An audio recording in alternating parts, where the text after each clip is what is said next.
দীর্ঘ ১২ বছর ধরে মৃত ভেবে আসা ৭০ বছরের বৃদ্ধা যমুনা বিবিকে ফিরে পেয়ে খুশির যেন সীমা নেই সন্তান ও স্বজনদের।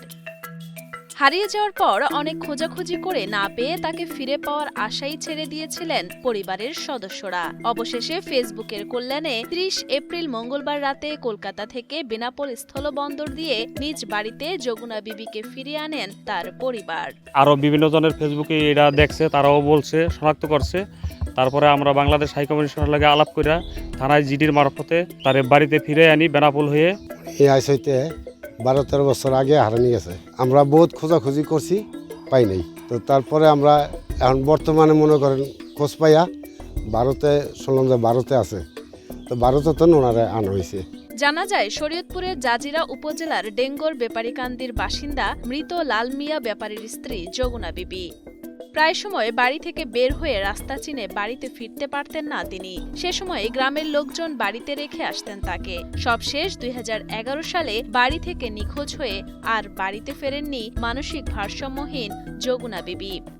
এরপর কেটে যায় ১ যুগেরও বেশি। কেউ কয় যে আছে, কেউ কয় নাই, এরকমই দিন কাটতে থাকে।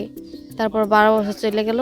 এক পর্যায়ে গত রমজান মাসে জাজিরা উপজেলার মাসুদ রানা নামের এক যুবকের ফেসবুক আইডিতে কমেন্ট করেন কলকাতার মোবাইল ব্যবসায়ী আজিজুল শেখ। তার কাছে জাজিরার একজন বৃদ্ধা আছেন বলে জানান তিনি। এরপর মাসুদ রানা একটি ফেসবুক গ্রুপে যমুনা বিবিকে নিয়ে পোস্ট দিলে সেখান থেকেই যমুনা বিবির খোঁজ পায় তার পরিবার।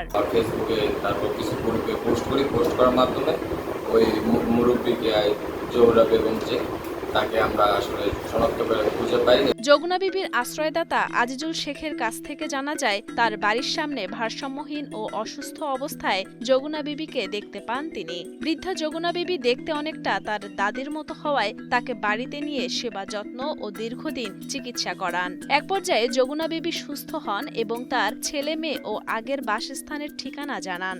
পরবর্তীতে তার বলা তথ্য অনুযায়ী তাকে ফিরিয়ে দিতে ব্যবস্থা গ্রহণ করেন আজিজুল শেখ।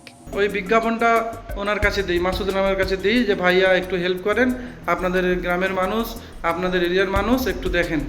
দীর্ঘদিন পর পরিবারকে দেখতে পেরে খুশির অনুভূতি প্রকাশ করেন যমুনা বিবিও। জ্বলতো ফলাফলের কথা মনে করলে, বাড়ির কথা মনে করলে জ্বলতো মরিচের মতো। নিখোঁজ হওয়া যমুনা বিবিকে তার পরিবার ফিরে পাওয়ায় খুশি প্রকাশ করেন জাজিরা ইউনিয়ন পরিষদের চেয়ারম্যান আব্দুর রহমান। তাকে দেশে ফিরিয়ে আনতে তার পরিবারকে সব ধরনের সহযোগিতা করেছেন বলে জানান তিনি। আর মার জন্মদিন নাইও, তারপর আমি এখান থেকে যেমন পারছি আমার ইউনিয়ন পরিষদ থেকে আমি জন্মদিন কইরা এবং কাগজপত্র মোটামুটি আল্লাহর রহমত আমি অনেক কাগজপত্র ঠিক করে দিছি। এখন এই কাগজপত্র ছাড়া আনা সম্ভব হচ্ছে না।